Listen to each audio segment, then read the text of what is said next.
Soulstone Survivors. Dude, this is a good freaking game. It's another one of the Vampire Survivors clones. It has permanent progression, just like the game. You have different characters to unlock, different weapons to craft, a permanent skill tree outside of the game, etc., etc. Stuff you're used to if you've already played Vampire Survivors or any one of the other derivative games. But this one is really freaking fun. So the upgrades that you get during the run are the most unique out of every single other. What do we even call these? Vampire Survivor clones, derivative. I mean, maybe clone's a little too harsh.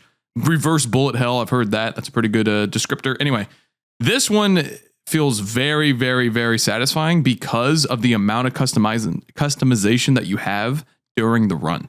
I mean, as you can see, you've already seen like 18 different upgrades, all doing vastly different things, and we've only been in the run for like 2 minutes or something like that. It's crazy.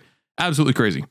The gameplay is what you expect. So you have auto casting abilities, all the stuff that you see on the screen. Also, I want to make note here. I'm playing on, I think like Curse 5, which that is this game's version of in Hades. You have like the little flaming skulls. I forgot what they're called, but you essentially make the game harder on purpose. So like Eclipse levels for Risk of Rain 2.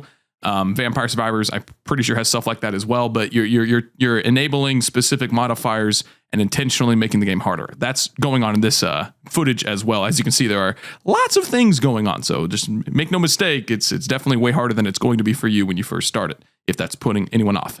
Anyway, the runs themselves are very fast paced. You have about I would say like a 15 to 20 minute loop. I'll call it a loop. Because you can choose to continue your run. Sometimes you can, sometimes you can't. I don't quite know what the difference is.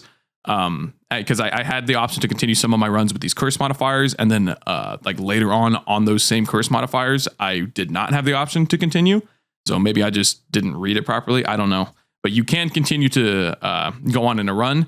The balance is a little bit off right now. It's very damage over time centric. The way that damage over time scale in this game is every time you just saw right there, actually, for a brief millisecond, the poison damage. So every time you pick poison, for example, it doesn't increase the chance to poison. It increases the damage of the poisons that you apply. And it feels like the meta. Sorry, I was just looking at my face over there. I'm freaking jamming out over there, bro, going back and forth. The damage over time is so important because you're hitting with multiple different skills. I think it's like you can have up to 6 skills. How many are there? Yep, 6 skills. And each skill can hit like 15, 20 times. So of course, if you take damage over time, it just keeps scaling and scaling, to do massive. I mean, look at the bar at the top right here. I wish you could see my cursor. But look at the health bar of the bosses at the top. Look at all those icons under them. Those are all debuffs. Those are all damage over times, pretty much.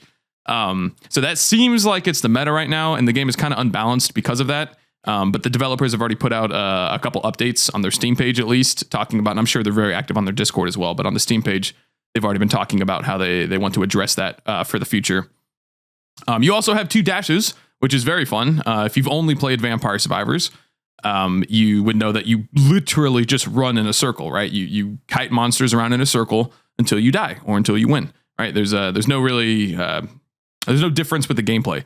With this one, the dashes actually add a whole lot of extra strategic movement, I guess, and it lets you play way more aggressive in some circumstances than others. Like there were tons of times where I could basically go point blank on a boss, make sure all my AoE hit them, and then start dashing immediately out of it. Also, another really, really cool thing is that the dash cooldowns are not independent. So you just see right here. So if I dash 2 times in quick succession, you'll see that both dashes will recharge at the exact same time. And the dash cooldown starts after the first dash. So that means you can dash once and then hold your second dash. So let's say like some abilities coming in, you have to dash out of it. And then let's say you are like trying to dodge a second ability. So you can hold that second dash and then use it at the last second. And then both dashes will come off of cooldown pretty much right away, because their cooldowns are not independent. They're the same exact cooldown. You can see it if you look at those 2 little yellow diamonds right below my character. You can see that they're always refreshing at the same time. So dashes are very, very, very potent, and it adds a pretty significant strategic layer to the gameplay. Like I said, very satisfying as well, obviously, because you're not just literally kiting things in a circle. We're not playing like zombies over here or something. Now the actual skills themselves, I have found skills that I liked using. Like I generally, like I said, favor things that blow up a lot. So tons of different projectiles like cluster bombs or like a fragmentation arrow or something. But it depends on which character I'm playing as well, which is another thing I'll talk about in a second. But like I said, the damage over times are super potent. You're really hard pressed to not go a damage over time build as of right now. This probably will change. Hopefully it will change because the game literally just went into early access. The demo for the game was out for a little while and it was pretty popular, but the early access just happened. So hopefully the devs are going to be on top of this. So the characters themselves actually have quite different play styles. You don't have the same skill sets for all characters. Some are overlapped. You'll have like different auras or something, or maybe a few active skills here and there.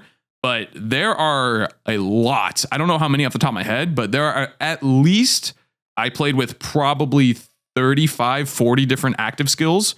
There might be even more than that. I don't know. And then on top of that, you have passive abilities as well.